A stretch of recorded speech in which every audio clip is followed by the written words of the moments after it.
कोई 2 महीने की कानूनी लड़ाई के बाद आखिर वोटबंदी की साजिश पे एक बहुत बड़ा विराम लगा है।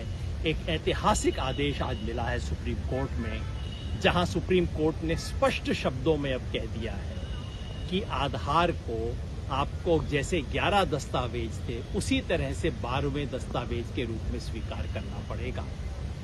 ये जो एसआईआर नामक षड्यंत्र है वोटबंदी का, लाखों करोड़ों लोगों को वोटर लिस्ट से बाहर रखने का, इस षड्यंत्र के पीछे खेल ये था कि आप 11 में से कोई एक डॉक्यूमेंट दो। 11 में 2 तो ऐसे थे जो अच्छे डॉक्यूमेंट है लेकिन किसी के पास तो है नहीं, पासपोर्ट और एनआरसी। बाकी ये पीले दस्तावेज थे जो एविडेंशियरी वैल्यू तो है लेकिन बिहार में ज्यादातर लोगों के पास है नहीं। लेकिन दूसरे कुछ ऐसे डॉक्यूमेंट थे जो कि चुनाव आयोग खुद हमेशा स्वीकार करता रहा था, चाहे वो एपिक हो, आधार हो, पैन कार्ड हो, ड्राइविंग लाइसेंस हो। लेकिन चुनाव आयोग ने कहा जो डॉक्यूमेंट है वो हम मानेंगे नहीं, जो नहीं है वो मांगेंगे। सुप्रीम कोर्ट ने चुनाव आयोग को सुझाव दिया कि आधार मान लीजिए। 2 बार इशारा किया ऑर्डर में हल्के हल्के, लेकिन चुनाव आयोग नहीं माना।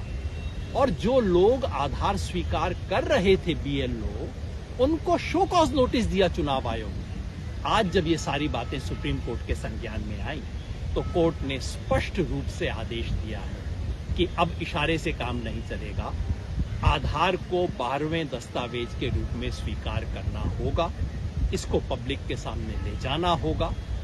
इस एक आदेश से बिहार में लाखों ऐसे लोग हैं जिनके पास इन 11 में से कोई डॉक्यूमेंट नहीं है लेकिन आधार है, उन लोगों का वोटिंग राइट बचा है। सिर्फ बिहार के लिए नहीं, क्योंकि एसआईआर पूरे देश में लागू होगा, इसलिए देश में करोड़ों लोगों के वोटिंग राइट को, मताधिकार को बचाया है चुनाव आयोग ने।